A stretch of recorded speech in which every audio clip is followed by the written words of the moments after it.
다니엘서 11장 2절부터 35. 혹시 그 강의 못 받으신 분 계세요? 잠깐 손 들어보세요. 잠깐 손 드세요. 분들 강의 못 받으신 분들 받으시고.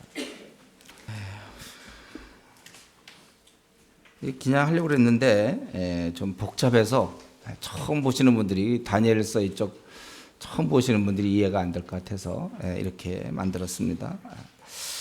오늘 말씀은 주로 그 남왕국 이집트 그리고 북왕국 시리아 거기에 주도권 다툼에서 유대가 당할 운명을 주로 보여주고 있습니다.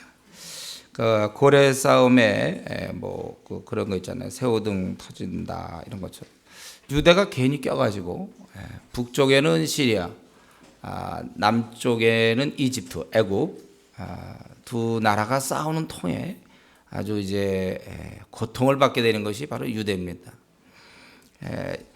이제 내가 참된 것을 내게 보이라. 누군지 정확히 알 수 없어. 그러나 지난번에 있는 것처럼 어떤 신적 존재, 주의 계시를 다니엘에게 전하는 그가 이제 참된 것을 내게 보이겠다. 보라, 바사에서 또 새 왕이 일어날 것이요. 이때가 고레스 왕이니까 그때부터 새 왕이면 캄비세스, 그때가 BC 529년 그가 즉위해 갖고 521년까지 있습니다. 그 다음에 스멜디스, 이게 521년 딱 1년이었고, 그 다음에 히스타페스의 아들 다리오 521년에서 486년까지 이 세 왕이 일어날 것이요. 그 후에 넷째는 그들보다 심히 부유할 것이며 크세륵세스, 우리가 아마 역사에서 많이 좀 살펴봤는지 모르겠어요. BC 485년에서 465년에. 그러니까 지금 제가 이렇게 얘기하는 건 외우라는 게 아니에요. 대충 그때 BC 485에서 465년에 크세륵세스라고 그 왕이 그때 페르시아 쪽에 바사 쪽에 유명한 왕이었습니다. 그의 특징은 전쟁이었죠. 그는 아주 전쟁을 많이 했고 심지어는 그 당시 그 적은 인구 중에 기록에 보면 90만 명 정도의 대군을 일으켜서 막 쳐들어가고 바다 건너 막 쳐들어가고 그는 특별히 BC 480년경에 헬라 그리스 헬라국도 공격했습니다. 근데 이때 이제 사실은 크게 군대를 잃게 되고 결국 도망가다가 암살당하게 되는 거예요. 그때부터 바사는 그저 존재는 하지만 힘이 없어지는 거예요. 그러고 나서 3절에 보면 장차 한 능력 있는 왕, 우리가 아는 대로 알렉산더 대제의 알렉산더 왕이 나타나는 거예요. 그가 큰 권세로 다스리며 임의로 행하린. 목사님, 근데 그게 왜 능력 있는 왕이 알렉산더 대왕입니까? 그건 지금까지 공부를 했으니까요. 우리가 쭉 지금 다니엘서 쭉 살펴봤잖아요. 이제 바사가 망하고 그 이후에는 실제로 8왕인가 이렇게 이 세 왕까지 넣어가지고 쭉 이어지지만 그러나 이제 그때는 거의 끝나고 이제 드디어 알렉산더 대제, 우리 성경에는 이미 다 나왔잖아요. 이게 지난번 우리 살펴본 데서 바로 그것을 얘기해. 그가 이제 나타나가지고 거의 동양 전부를 정복합니다. 그가 그 제위했던 기간이 BC 336년에서 323년. 길지 않았지만 그 짧은 그러니까 한 12-13년 안에 동양에 있는 모든 나라를 정복했어요. 그러나 그가 강성할 때 불과 나이가 34때 죽는 거 아닙니까? 강성할 때 그래서 그 나라가 갈라져서 천하사방에 나뉠 것이요. 그래서 그 자손에게 돌아가지 아니할 것이라고 했어요. 그 나라가 알렉산더 대제의 자손에게 돌아가지 않고 그의 부하들에게 돌아가죠. 왜 그렇습니까? 그의 자손 모두 다 죽어요. 그의 모친과 80세 된 그때 모친이 있었는데 죽었고 그의 아내도 죽습니다. 그의 친척, 가족 다 죽어요. 묘하게도 알렉산더는 자기가 생존할 때 친구들 다 죽였어요. 자기 동료들 다 죽였습니다. 그런 가족들 다 죽였는데 결국 자기 가족 다 죽게 되는 거예요. 세상의 영웅이 원래 이 모양입니다. 그가 그 많은 땅을 차지했지만 실제 그는 죽을 때는 결국 자기 하나 그렇게 땅 다 잃게 되는 거예요. 그리고 나서 장군들이 땅을 나누게 되죠. 그래서 이것에 대해서는 우리 7장 6절에 이미 얘기했죠. 7장 6절에 그것이 두 뿔 가진 수양 곧 내가 본 바 강가에서 떤 야에게 나아가되 7장 6절에 그 후에 내가 또 본즉 다른 짐승 곧 표범과 같은 것이 있는데 표범이 날쌔다 그랬죠. 아주 빨리. 그 등에는 새 날개 넷이 있다 그랬어요. 넷. 또 머리가 넷. 그들이 권세를 받으며 이렇게 돼 있어요. 그 넷이 있다 그랬는데 결국 이 장군들이 땅을 나누게 됩니다. 우리 8장 8절에도 나오죠. 8장 8절에 숫 염소가 스스로 심히 강대하 가더니 강성할 때 그 큰 뿔이 꺾이고 그 대신 현저한 뿔 넷이 하늘 사방을 향하여 났더라. 그 바로 거기입니다. 그래서 이때 그 사방으로 나뉘게 되는데 네 나라로 나눠지게 네 지역으로 나눠지는 나라보다는 더 큰 개념이죠. 그래서 그 북왕국 시리아, 남왕국 이집트 유대로 볼 때는요. 바로 그래서 그 이제 5절부터 시작해서는 지금 북왕국 남왕국의 싸움이에요. 그래서 북방의 시리아 그 셀류커스 왕조 셀류커스 장군이 그걸 차지하게 되고 남왕국 쪽은 프톨레미 이제 이집트 남왕국인 프톨레미 그리고 이제 나머지 두 지역이 리지마쿠스가 차지한 소아시아와 그다음에 카산더가 차지한 마게도냐 헬라죠. 이렇게 네 수로 나눠지는 것입니다. 이것도 역시 외울 필요가 있을까요? 없어요. 다만 네 나라로 크게 네 지역으로 나눠지는 중에 유대를 볼 때 북쪽 시리아에 바로 이제 셀류커스 그리고 남쪽 이집트 쪽에 프톨레미 요 둘을 우리가 기억하면 돼요. 북왕국은 지금 셀류커스 왕조고 남왕국 쪽은 프톨레미구나. 그러니까 이들이 가만히 있겠습니까? 정복력에 불탔던 이들이 서로 싸우게 되는 거예요.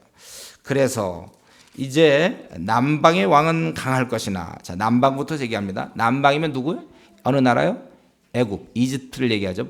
유대로 볼 때는 그는 굉장히 강할 것입니다. 이 프톨레미 1세 남방왕 프톨레미 1세 소토라고 돼요. 소토 이름이 소토예요. 이것도 역시 외울 필요가 없다. 소토를 외우지 마세요, 여러분. 막 일부러 막 소토를 막 외우려고 하지 마. 근데 그냥 기억이 되죠, 소토? 소토가 이제 이 프톨레미 1세입니다. 아주 강한 자예요. 그러나 그 군들 중에 하나는 그보다 더 강한 거예요. 권세를 떨치니 그 권세가 심히 클 것이라. 그래서 이제 북방왕 셀류커스 1세를 얘기합니다. 니카토라는 그자인데 그는 뭐냐입니까? 그는 원래 처음에 알렉산더의 그 부장이었어요. 그가 바벨론의 총독으로 있었는데 다른 사람의 공격 때문에 그가 이집트로 도망가게 됩니다. 그래가지고 이집트로 도망가가지고 이제 그 프톨레미 부하로 있어요. 이 사람이 임시로 부하로 있다가 나중에는 결국은 그가 큰 제국을 차지해서 셀류커스 왕조를 일으키게 되는 것입니다. 그걸 얘기하는 거예요. 몇 해 후에 그들이 서로 맹약하리니 이건 이제 몇 해 후라는 건 그 시간이 좀 많이 지난 거예요. 그들이 서로 맹약하더니 곧 남방왕의 딸이 북방왕에 나아가서 화친하리라. 이때 남방왕이 누구냐면은 프톨레미 2세로 넘어갑니다. 프톨레미 2세 그 프톨레미 2세고 그의 딸 버니게 왕의 딸이 실제 역사로 버니게를 북방왕 안디오쿠스 2세 데오스예요. 데오스 북방왕이 안디오쿠스 2세와 결혼합니다. 이 결혼은 이 남방왕이 강요하기 때문에 그래요. 이집트 왕이 막 강요한 거예요. 그 당시 힘이 있었으니까 이집트에. 그래서 할 수 없이 결혼했어요.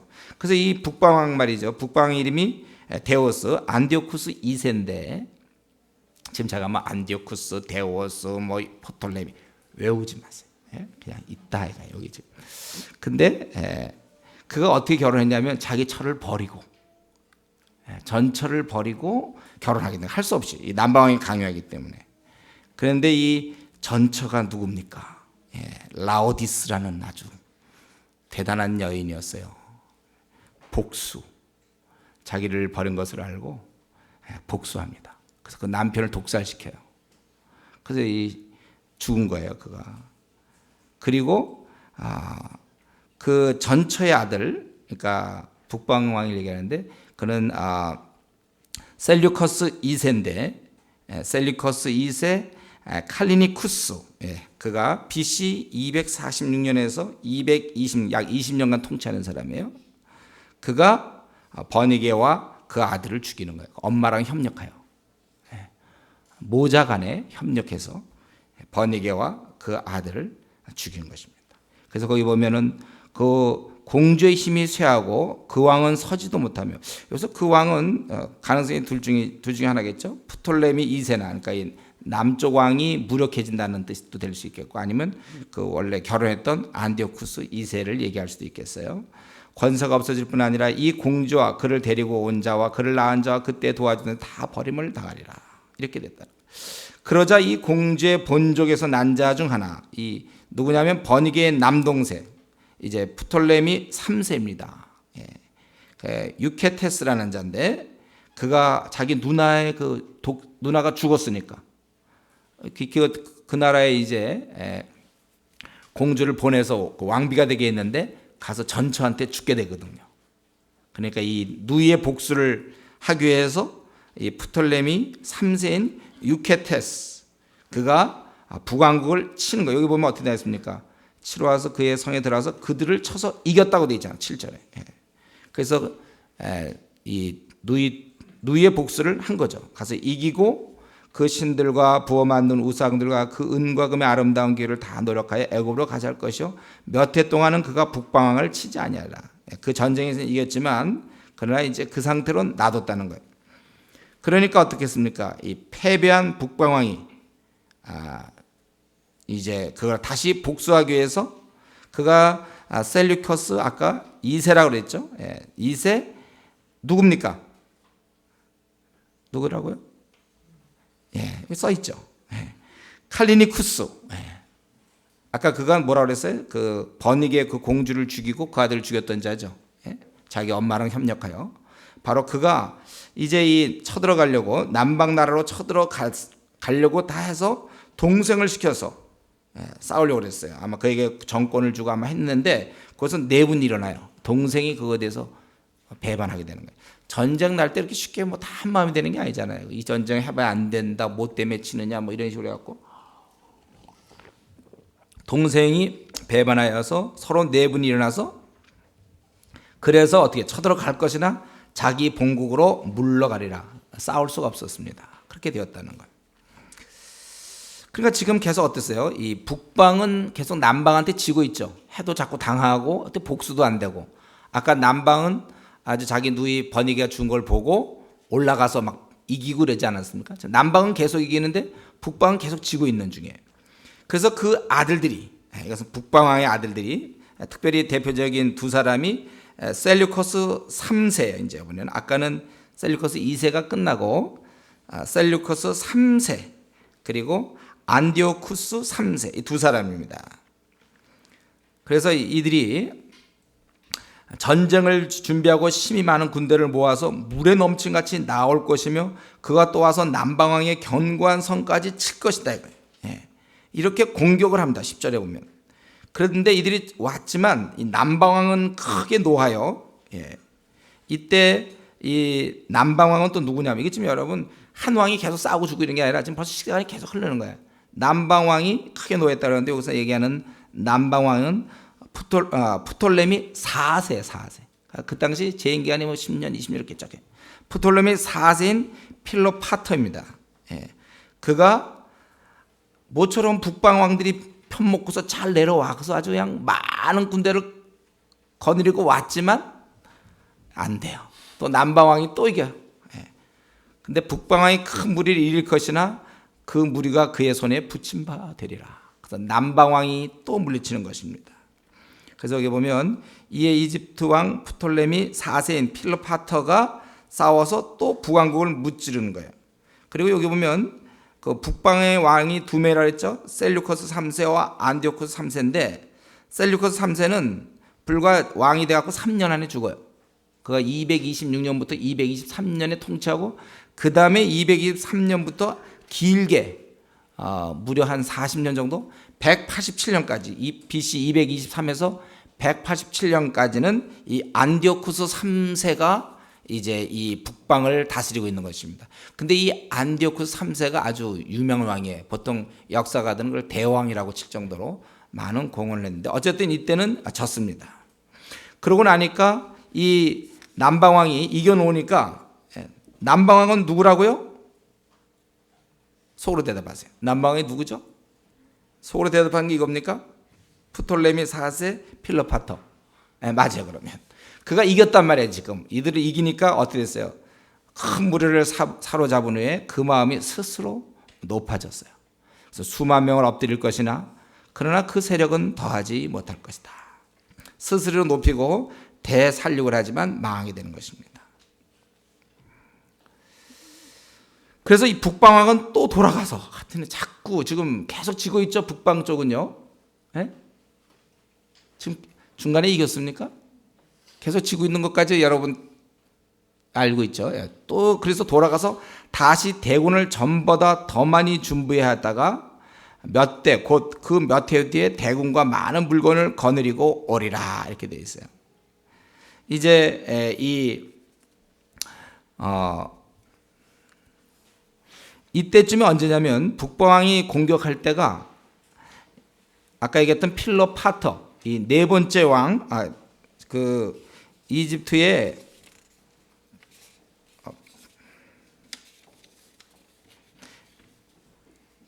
네 번째 왕이요. 물러나고 그리고 그러니까 그 1페이지에 있었던 이집트 왕 프톨레미 4세 그가 이제는 죽고 5세가 나타납니다. 이때가 5세. 그러니까 13절에 북방왕이 공격할 때는 프톨레미 5세예요. 프톨레미 5세입니다. 그 사람 이름이 뭐냐면 프톨레미 5세 에피파네스라는 사람이에요. 근데 그때 왕이 됐을 때가 4살이었습니다. 4살. 4살이 무슨 전쟁하겠습니까? 4살이 뭐 진격할 수 있겠어요? 4살.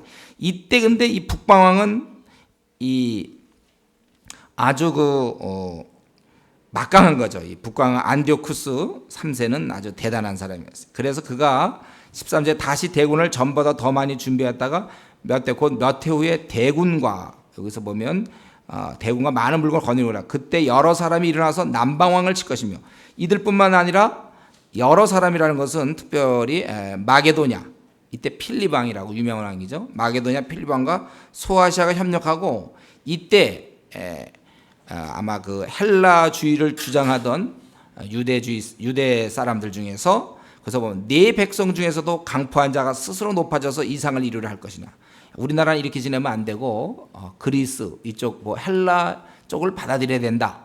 아마 이렇게 주장했던 사람 같아요. 이들도 협력한 겁니다. 그래서 어떻게 됩니까? 이에 북방왕은 와서 토성을 쌓고 견고한 성읍을 취할 것이요.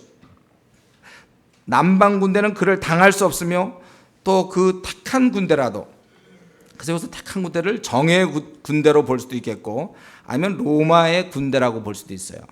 그를 당할 힘이 없을 것이므로 이렇게 돼 있어요. 드디어 북방왕이 이기는 거예요. 그래서 이 북방왕 안디오쿠스 3세가 보통 대왕으로 대제로 불리는 거예요. 그래서 이 남방 쪽에서는 이번에는 이길 수가 없어서 아까 그 나이도 4살밖에 안 됐고 이길 수가 없어요. 그래서 로마의 원조를 구했고 그때 로마의 스코파스라는 그 장군이 왔습니다. 근데도 패했어요. 워낙 북방이 이번에 많이 준비되어 있었고 그 유명한 안디오쿠스 3세였기 때문에 지게 되는 거예요.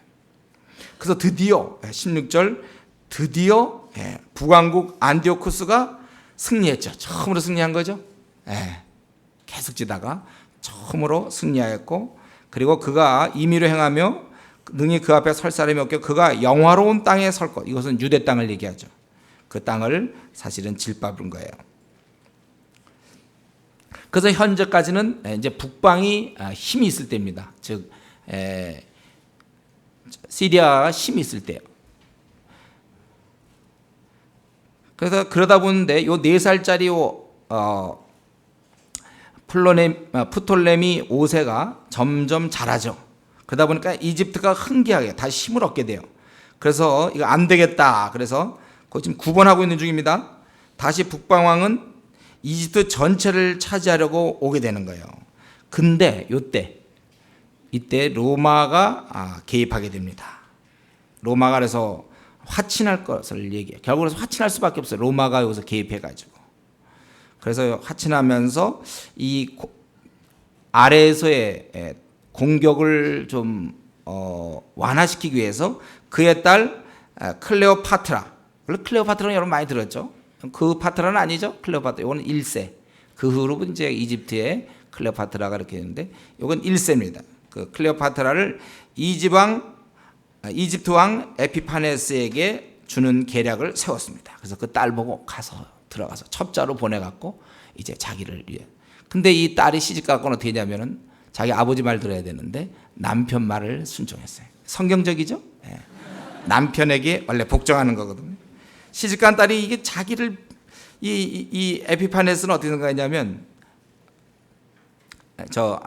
안디오쿠스는 어떻게 생각했냐면 이제 자기 딸을 주면 그 딸이 잘 어떻게 해갖고 이제 자기 나라를 유리하게 북왕국 시리아를 유리하게 할 줄 알았는데 이 딸이 시집간 뒤에는 이제 아버지고 뭐고 남편이다. 그래갖고 이제 순종하는 바람에 이 작전은 실패했어요. 그래서 이루지 못하리니 그에게 무익하리라. 괜히 딸만 보냈다 그거죠. 그래서 그가 안 되니까 이제 18절 19절 보면 반대편으로 머리를 돌리는 거예요. 그래서 거기 보면 얼굴을 섬들로 돌이켜 많이 취할 것이나, 섬이라면 그 당시 소아시아, 헬라, 지중해에 있는 연안 해안선 전체를 얘기하는 거예요. 거기 이제 꾸불꾸불한 해안선들 있잖아요. 거기를 취할 것이나 한 대장이 있어서 이거 좀 취해 보려고 그러는데 또 한 대장이 나타납니다. 누구죠? 그 로마 장군 스키피오, 역사에 나오는 로마 장군 스키피오에서 여기서 참패를 당하게 돼요. 이때가 BC 190년입니다. BC 190년. 그게 어디냐면 그 소아시아의 마그네시아에서 전쟁이 벌어지고 거기서 참패를 당하는 거예요. 그가 그리고선 헬라 정복커녕 오히려 갖고 있던 소아시아도 다 내놓게 됐어요. 그래서 돌아오는 길에 그가 죽임을 당합니다. 그래서 다시는 보이지 아니하리라. 19절. 자기 본성으로 오르지만은 자기 땅 산성을 향하여 들로 향할 것이나 거쳐 넘어지고 다시는 보이지 아니하리라. 그 굉장히 유명한 대왕이었지만 그는 죽게 되는 거예요. 그래서 여기까지는요, 여러분들이 뭐 하여튼 싸웠다 이 정도만 알면 되는 거예요. 이거 알 필요 사실 없어요. 오늘 본문에서 얘기하는 건 그 다음부터예요. 그 다음부터.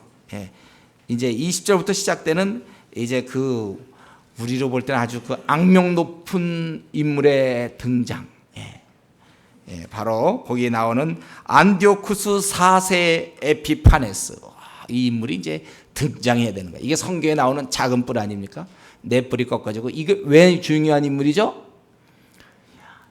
유대교를 핍박했거든. 이거 하나님을 대항했고 성전에다가 제우스 신을 신상을 만들고 역사상 그런 적이 없을 정도로 유대의 그 예루살렘 성적을 파괴했고 지 멋대로 했고 아주 유린했던 유명한 인물. 웬만한 왕들은 좀 그래도 존중해 줄 맛이 있는데 이제 이러는 중에 드디어 그가 나타나는 거예요. 그래서 그의 나타남. 이제 그거 봅시다. 그래서 지금 이 유명한 이 안디오쿠스 3세는 그 섬들을 취하고 뭐 이러다가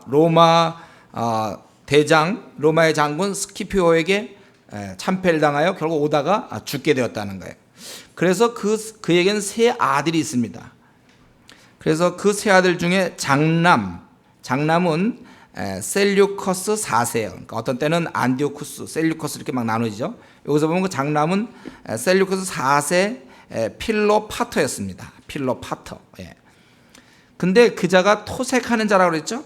그가 즉위했으나 사치와 방종에 빠지다 보니까 돈이 부족해.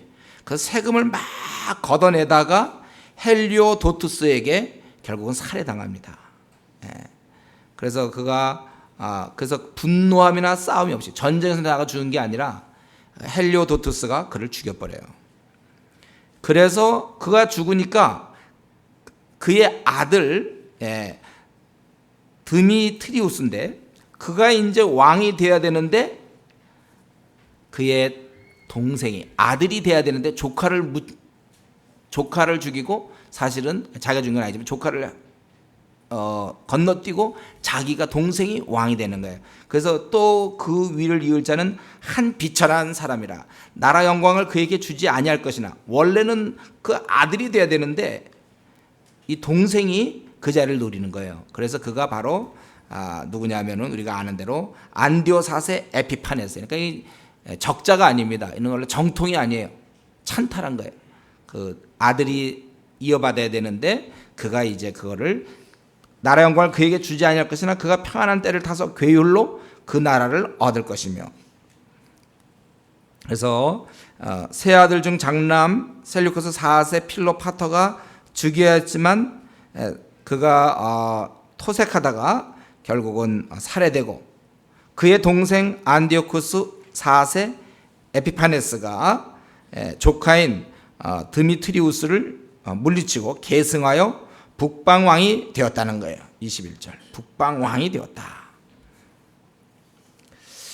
드디어 그래서 이제 그 사람이 등장하는 것입니다. 여기 성경에 보면은 다른 왕에 대해서는 그런 얘기가 없는데 특별히 이 왕에 대해서는 비천한 사람이래요. 비천한 사람.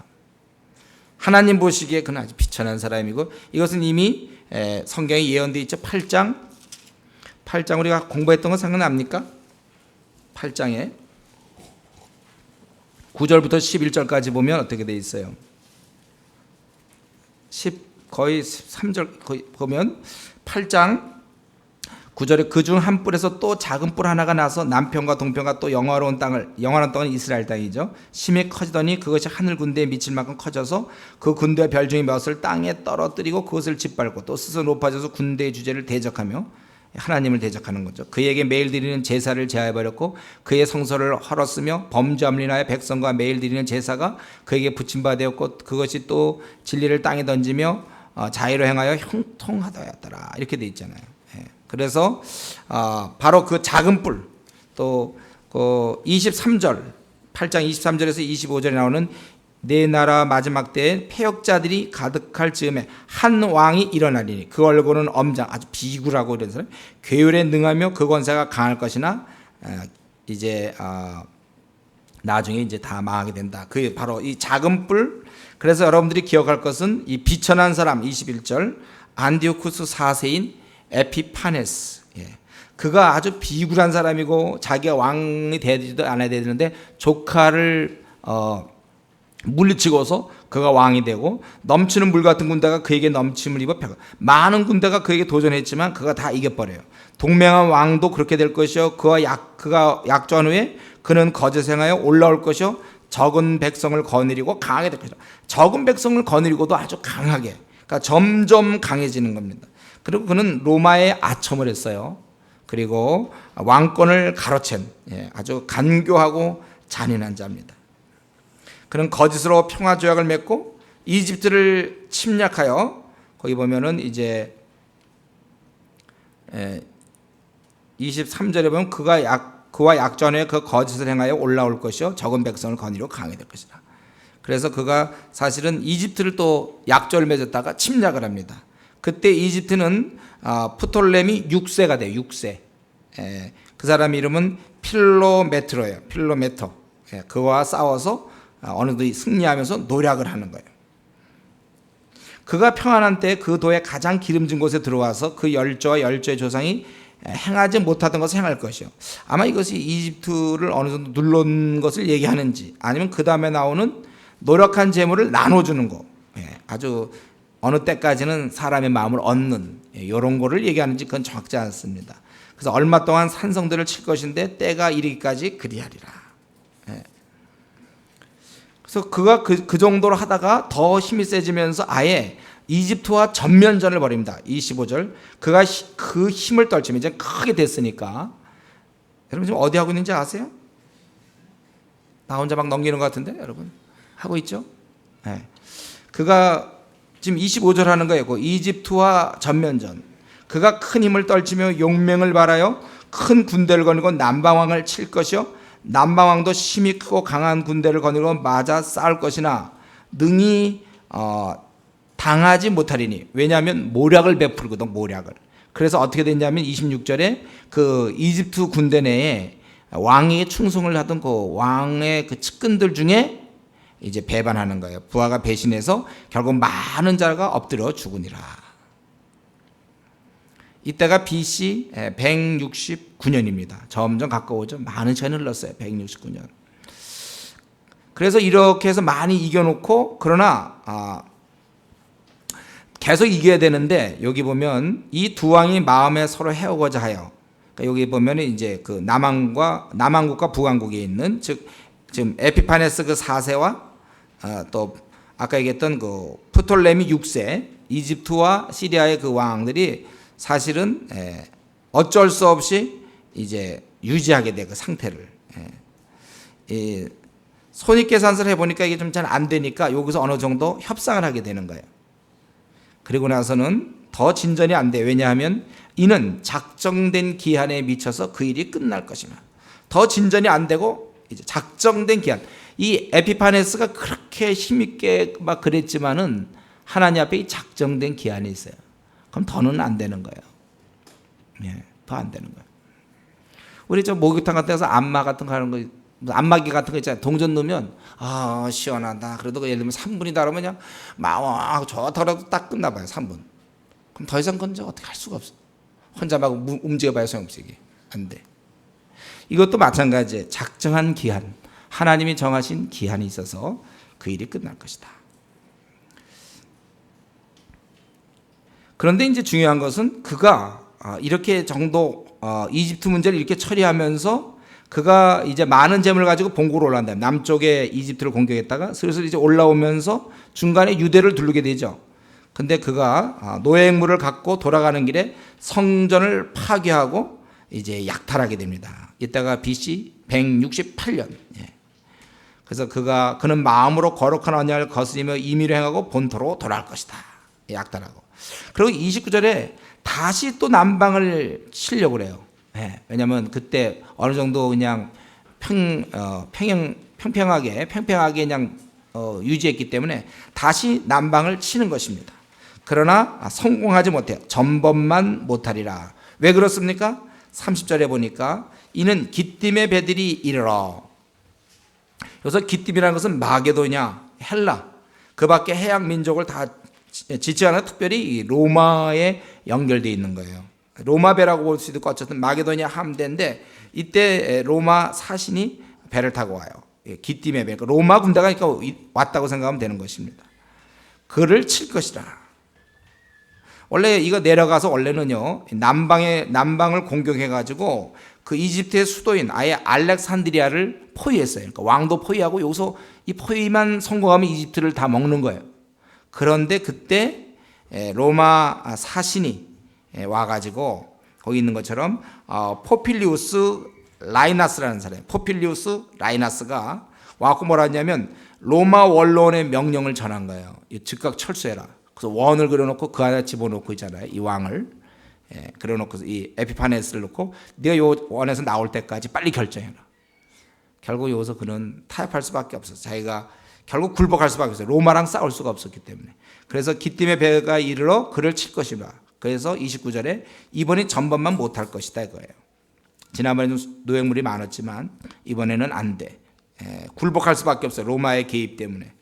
그러니까 돌아가면서 그런 낙심하고 돌아가면서 그런 분노를, 또 원래 갖고 있던 하나님에 대한 적개심이 있어요. 그 신에 대한. 그래서 거룩한 언약을 하나고 임의로 행하며 돌아가서는 거룩한 언약을 배반하는 자를 중요할 것이요. 오히려 이제 자기 편에 붙는 자들은 아주 관심을 갖고 대하면서 전체적으로 이 핍박을 하는 거죠. 그래서 군대는 그의 편에 서서, 군대는 무리로 원래 번역될 수 있습니다. 무리. 그러니까 이스라엘 중에 이렇게 좀 그의 편에 선 사람들을 얘기할 수 있겠는데, 또 아니면 정말 그 사람의 시리아의 군대라고도 볼 수 있는데, 어쨌든 그러한 사람들이 성소 곧 견고한 것을 더럽히면 매일 드리는 제사를 폐하며, 사실 이스라엘은 매일 제사를 드려야 되거든요. 아침 저녁으로. 그걸 그냥 못하게 만든 거예요. 이스라엘을 완전히. 그리고 멸망케 하는 미운 물건을 세울 것이며, 이건 주님이 한번 말씀하신 적이 있죠. 이 멸망케 하는 물건, 바로 이 제우스 신상을 세우는 것입니다. 이때가 BC 168년이에요. 성소를 더럽히고 제사를 폐한다. 제사를 폐하면 이스라엘 민족에게는 신앙의 자유를 다 뺏는 거죠. 성소 주위에다가 돼지고기 국물을 막 쏟고, 돼지고기는 부정한 짐승이거든요. 그리고 아예 제우스 신상에다가 돼지를 제물로 바치는 거예요. 그러니까 하나님이 아주 증오하는, 하나님의 가증히 여기는 일을 그들이 행하는 것입니다. 그리고 거기 보면은 또 그가 또 언약을 배반하고 악행하는 자를 괴율로 타락시킬 것이나, 사람들을 많이 타락시키는 거예요. 하나님 멸시하는 자들을 가문이슬로 꼬여서 타락시키는 거예요. 오직 자기 하나님을 아는 백성은 강하의 용명을 받으리라. 이렇게 아주 못되게 굴고는 에피파네스는 결국은 그러고 나서 한 5년 뒤에 BC 163년에 죽습니다. 정신병으로 죽어요, 이 사람. 에피파네스. 이렇게 나쁜 짓 하던 자가 정신병으로 죽게 됩니다. 여기 보면은 언약을 배반하고 악행하는 자를 괴율로 타락시킬 것이라고 그랬어요. 이들은 이미 타락된 사람들 보면 이미 하나님에 대해서 마음이 떠난 자들이에요.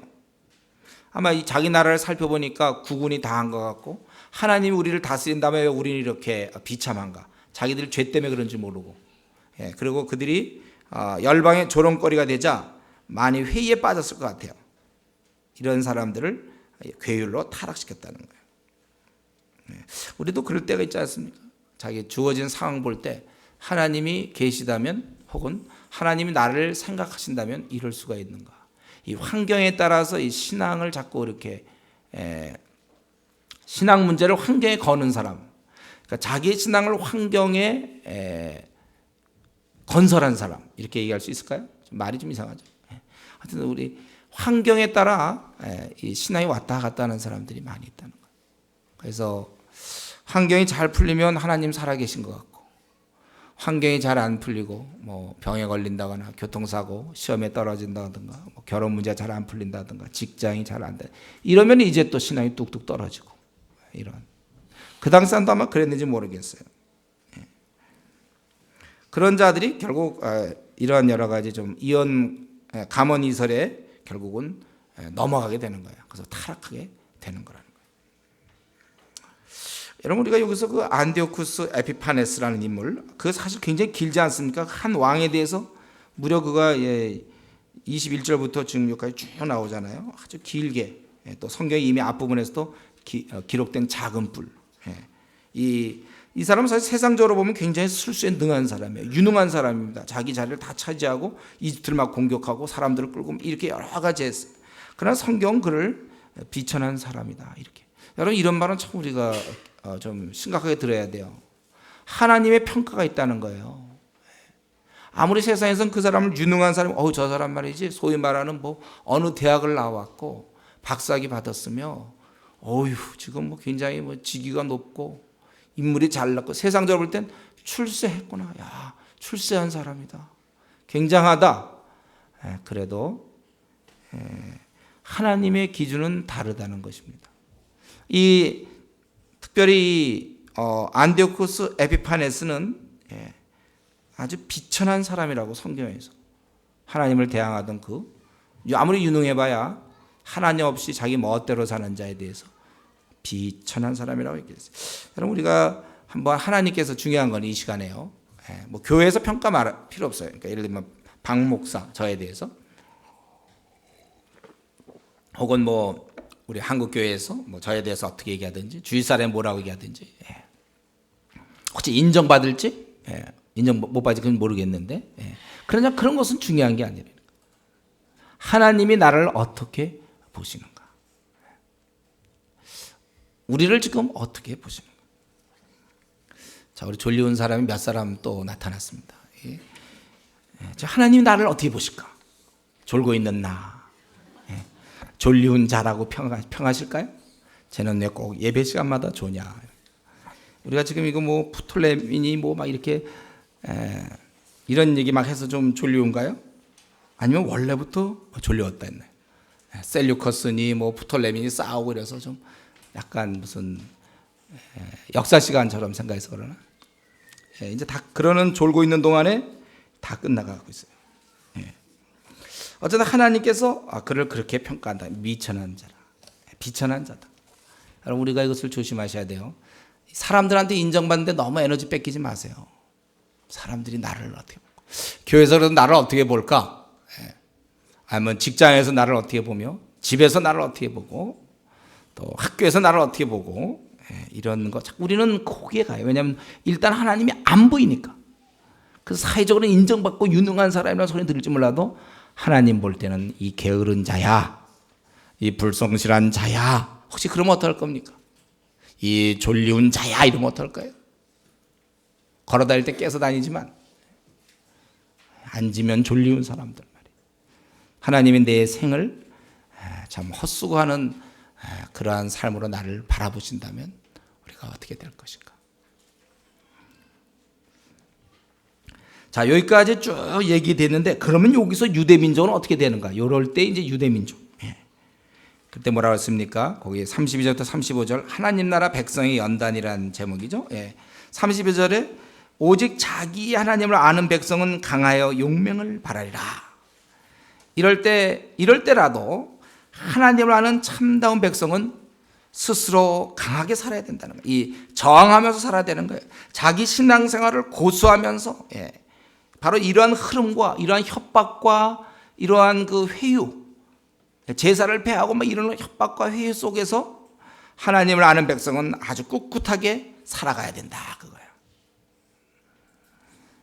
또 33절에 보면 백성 중에 지혜로운 자가 많은 사람을 가르칠 것이나, 여기 보면 또 이런 배도의 물결에서도 많은 사람이 타협하고 이런 아주 어려운 상황 속에서도 하나님께 온전히 붙어있는 사람이 있다는 거예요.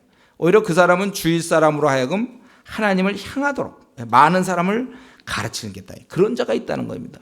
경건히 우리가 하나님을 아는 백성은 용맹을 바라야 되고 끝까지 저항해야 되며, 그뿐 아니라 이제 다른 사람으로 하여금 하나님을 향하도록 회개하고 하나님께 나아가도록 하는 자가 있다는 거예요. 이거 지금 예언입니다. 앞으로 그렇게 생긴다는 거예요. 지금 다니엘에게 그런 중에도 그런 자가 있다는 거예요. 그런데 그 사람들은 어때요? 그런 일을 하기 때문에 많은 어려움을 당한다는 거죠. 거기 보면 칼날과 죽는다는 거예요. 죽기도 하고 불꽃 태워지는 것이고 아주 화형을 당하는 건지 모르겠죠. 사로잡혀서 감옥에 들어가거나 막 이런 것들, 약탈을 당하고 아주 고통을 당하는 것입니다.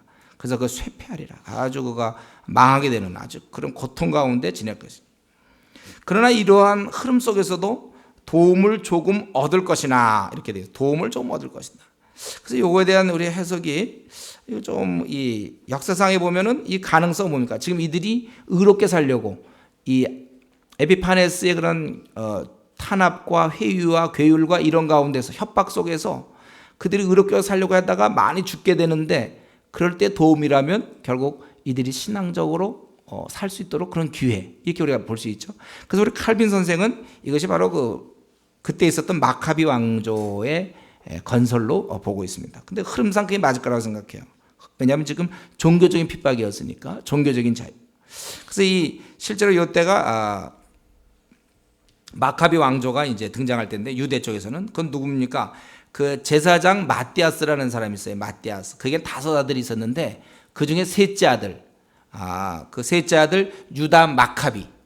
유다 마카비가 결국 반란을 주도합니다. 이 5 아들과 이 제사장이 반란을 주도해요. 지금 왜냐하면 제사를 폐하고 막 거기다가 제우스 신을 섬기고 돼지를 막 갖다 바치고 막 이러니까 이 제사장이 견딜 수 없어서 자기 5 아들하고 반란을 시도하는데 처음엔 굉장히 미비했습니다. 근데 유다 마카비 셋째 아들이 아주 뛰어나.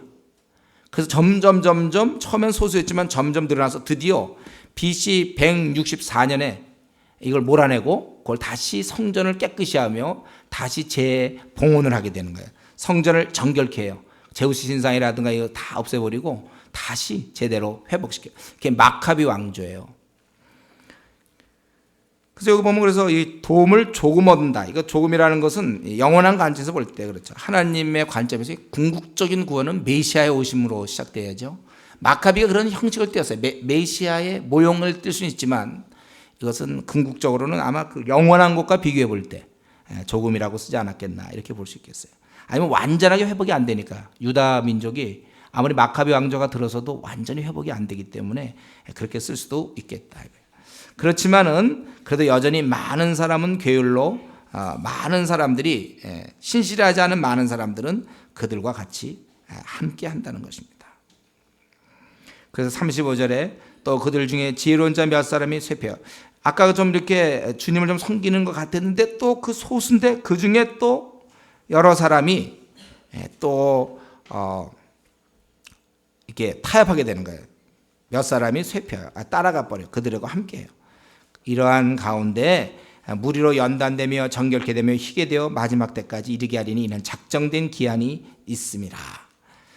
그래서 이러한 북왕국 남왕국이 싸우고 에피파네스가 드러나서 우리 유대 사람들 하나님 믿는 백성들을 고통을 주지만 이걸 통해서 하나님께서는 저들을 정결케 하고 희게 하겠다.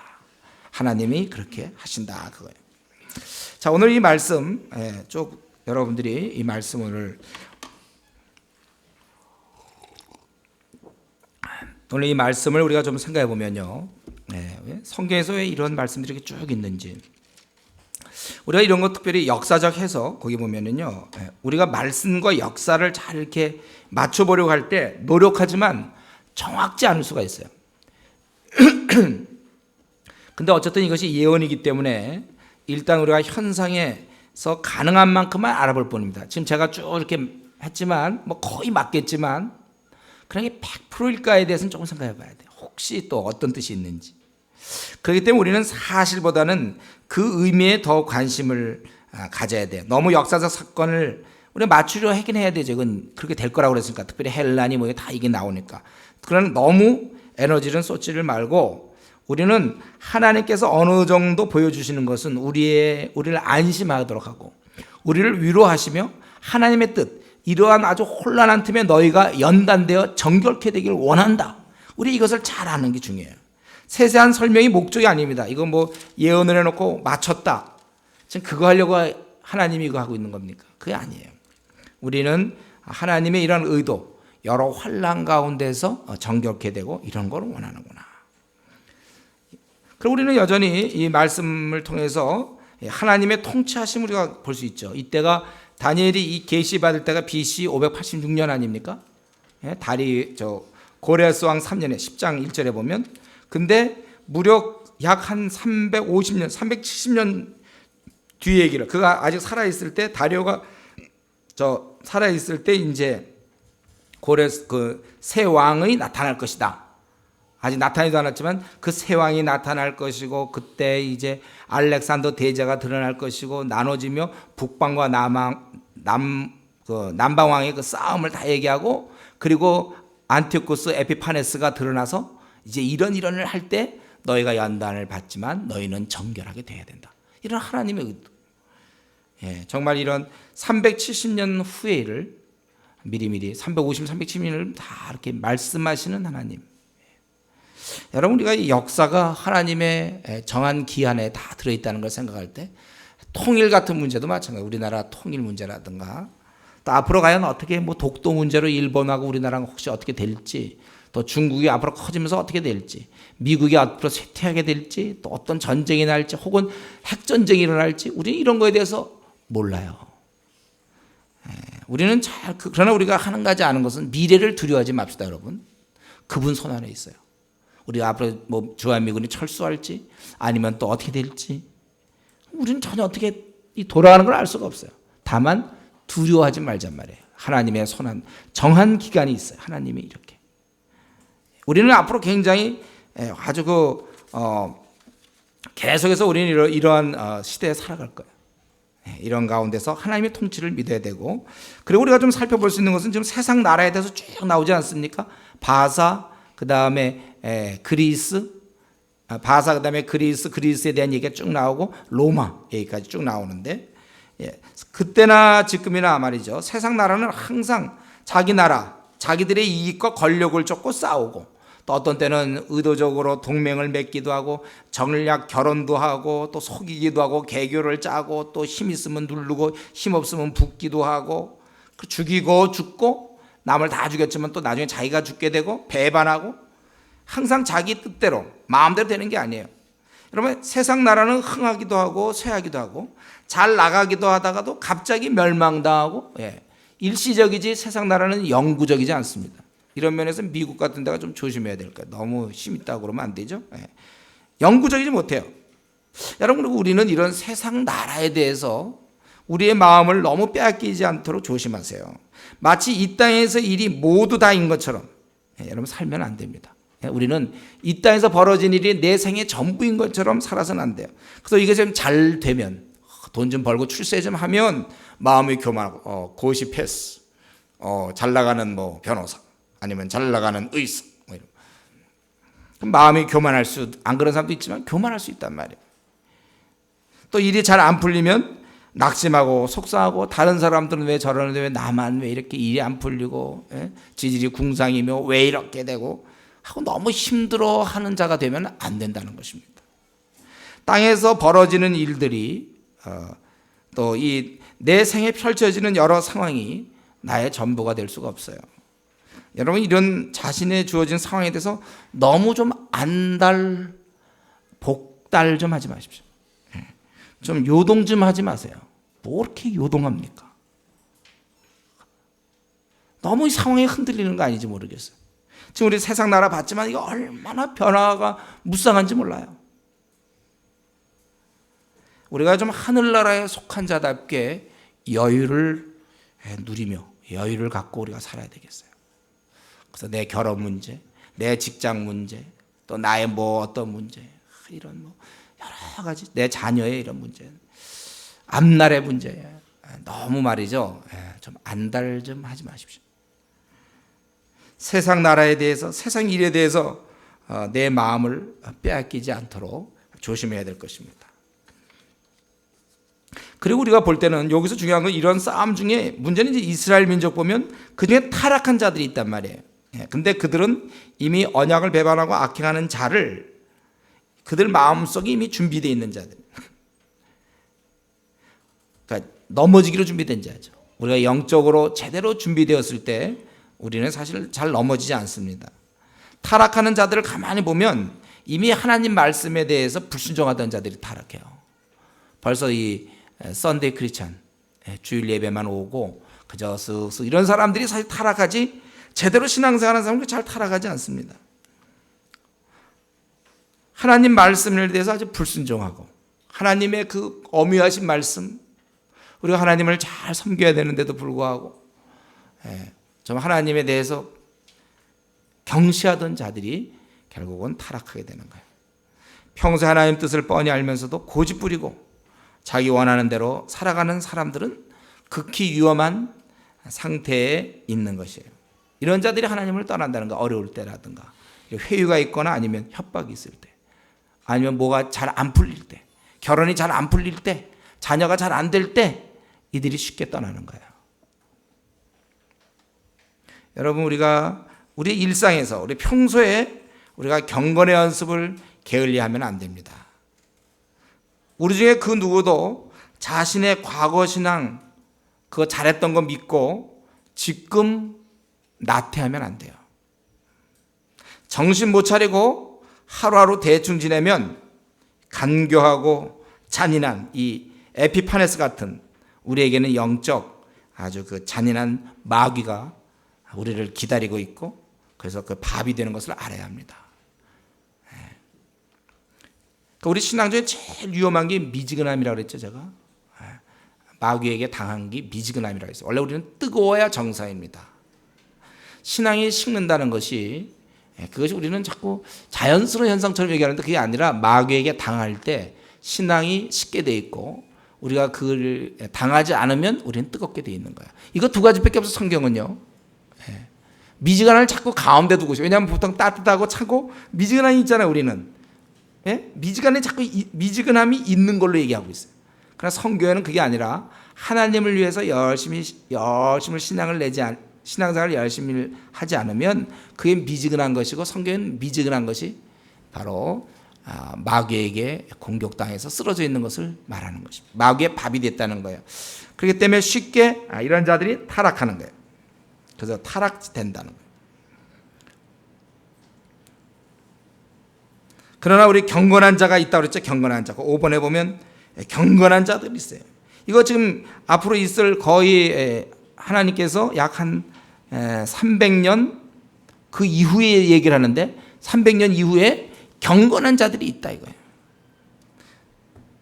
극한 상황에서도 그 에피파네스라는 그 아주 막강한 왕이 아주 잔인하고 교활하고 힘 있는 왕이 막 그 유린할 때, 성소를 유린하고 이럴 때 그래도 경건한 자들이 있다는 거예요. 요동하지 않고 신앙을 유지한다는 거예요. 환경에 따라 흔들리는 그런 신앙이 아니라는 것입니다. 힘든 상황에서 그 협박과 회유 속에서 용맹을, 자기 신앙을 지키는 진리 수호를 하는 그러한 자가 참된 경건한 자라는 것입니다.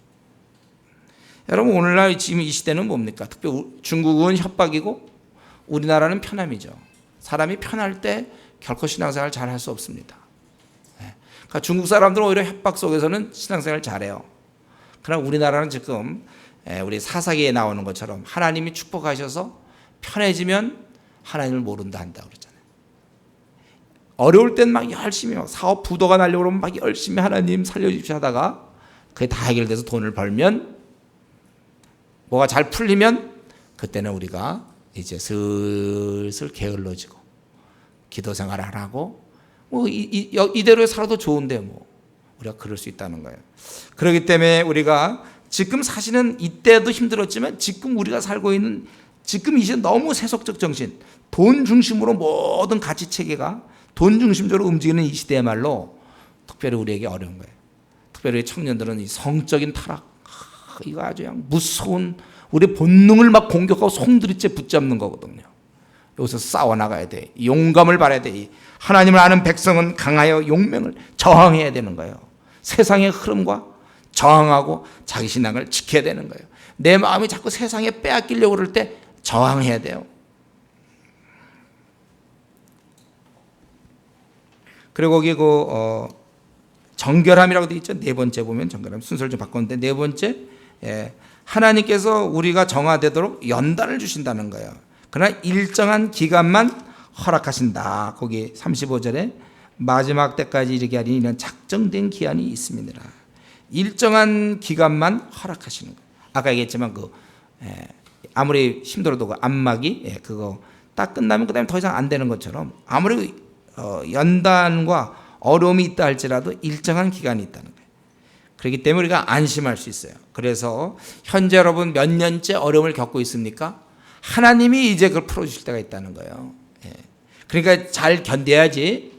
현재 어렵다고 에이 뭐 신앙생활 대충 하고 현재 어려우니까 좀 원망 비슷하게 이래도 안 풀리고 저래도 안 풀리니까 그냥 소극적이고 매사에 부정적이고 그렇게 살아서는 안 돼요. 일정한 기간이 있어요. 하나님은 왜 그런 기간을 나에게 주시는가? 나에게 왜 연단의 기간을 주시는가? 나를 왜 속상하게 하시며 왜 나를 잠 못 이루게 하시는가? 그것은 바로 우리의 더러움을 제거시키려고, 오염된 것을 제거시키려고, 깨끗한 걸 원하시기 때문에 그래요. 여러분, 그래서 이런 어려울 때 생각해야 돼요. 내가 버려야 될 죄가 있는가? 내가 고쳐야 될 생활 습관이 있는가? 난 무엇을 버려야 되고 무엇을 고쳐야 되는가? 여러분, 죄라고 생각되는 것을 버리십시오. 그걸 붙잡고는 안 되는 거예요. 하나님이 연단을 주시는 목적은 너 그거 고치라고. 이걸 빨리 깨달아야 돼요. 또 우리가 기도할 때마다 그걸 해야 돼. 하나님, 내가 왜 이렇게 힘든 일을 당합니까? 하나님, 내가 정결케 되길 원하시는 것 같은데 그럼 내가 무엇을 버려야 되는지를 보여주십시오. 여러분, 모르면 그걸 보여달라고 그러세요. 하나님께. 내가 뭘 버려야 됩니까? 어쩌면 나에게 좀 중대한 결점이 있는데 그게 바로 나니까. 자기는 늘 그렇게 살아왔기 때문에 자기가 안 보인다니까요. 이 뒷모습 안 보인다고 그랬죠? 제가 옛날에 얘기했죠. 바보가 이 뒷모습 보고 싶어서 어떻게 했다고 그랬어요? 거울 갖다 대고서 이러고 봤다고 그랬죠. 안 보인다고 그랬죠. 암만 빨리 해도 안 보인다고 그랬죠. 우리가 뒷모습 안 보인다고 그랬어요. 자기 모습은 절대로 못 봐요. 혹시 좋은 배우자를 만나면 배우자가 혹시 지적일지 몰라요.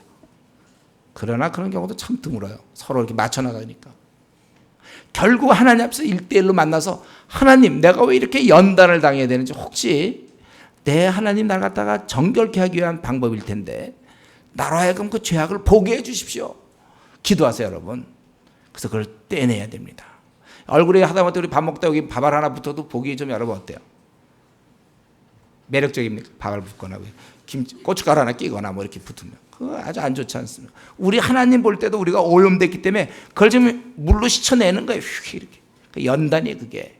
그래서 까닭 모를 어떤 사업의 어려움도 있을 거고 우리 몸에 어떤 고통도 있을 수 있겠고 또 앞날에 어떤 답답함도 있겠고 결혼 문제 또 속상한 문제 자녀의 문제 이런 게 이제 쭉 우리에게 있어요. 이럴 때 하나님 나에게 무엇을 버리기를 하나님 원하시는지를 물어봐야 합니다. 그리고 우리가 평소에도 깨끗함을 원하시는 하나님은 우리 뭐 지금 때를 얘기하는 게 아니잖아요. 우리 마음, 내 영혼. 그래서 내 영혼을 계속 씻어내야 돼요. 무엇으로? 말씀으로. 그래서 우리가 꾸준히 PBS 할 뿐만 아니라 말씀을 읽고 말씀을 묵상해서 주야로 묵상해서 내 속에 찌든 생각들, 세상에 아주 속한 아주 저속한 생각들, 돈에 아주 중심이 되어 있는 생각, 물질주의, 쾌락주의 이런 생각들을 다 빼내야 되는 것입니다. 그래서 하나님 보시기에 정결한 사람들이 되어야 됩니다.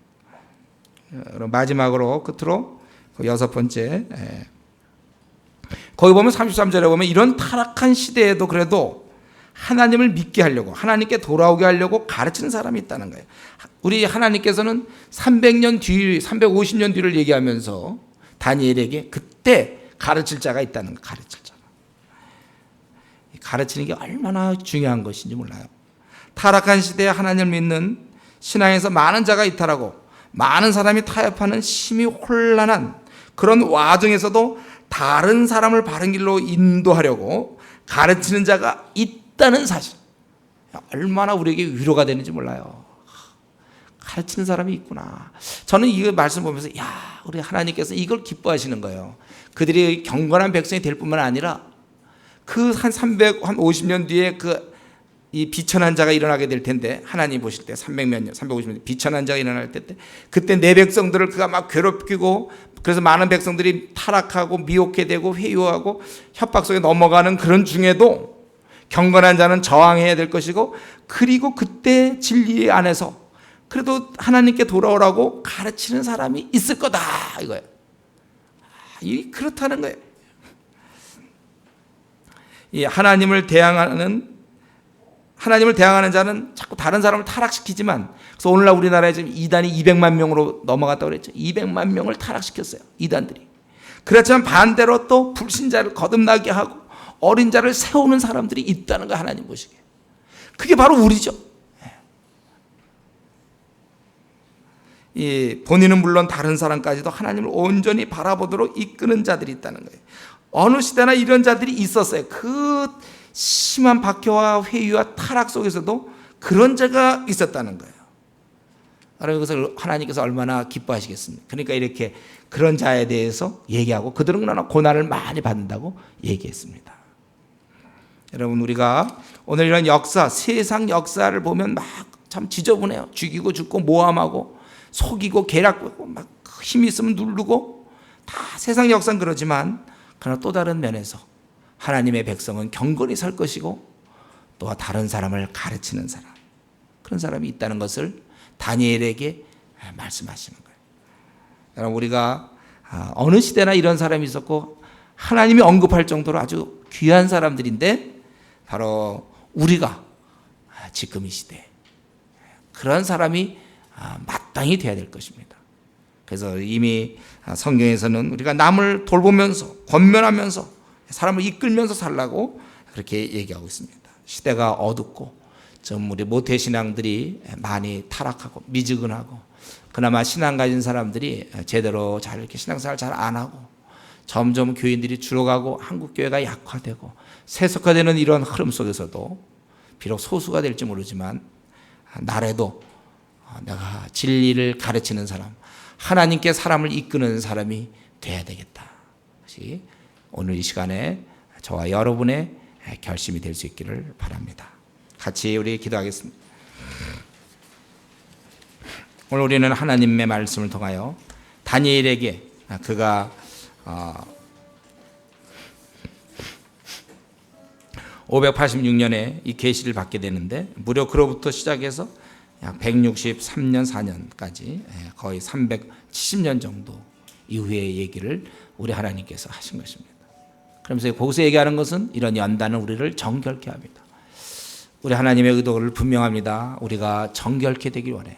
내 안에 갖고 있는 더러움을 내어버릴 것이 없는지 한번 이 시간에 결단하시고, 나는 이 시대의 흐름이 이렇게 다 세속적이고 성적으로 심히 타락했고, 그 정도는 뭐 요즘 다 보통 사람 다 그런다 이렇게 얘기할지라도 남에게도 의롭게 살며 경건하게 살고 용맹스럽게 저항하며 살고, 더 나아가서 다른 사람을 하나님께 가르치는 단계까지, 하나님께 이끄는 단계까지 가야 되지 않겠는가. 내 삶은 어떻습니까? 한번 이 시간에 하나님께 기도 같이 하겠습니다. 기도합시다.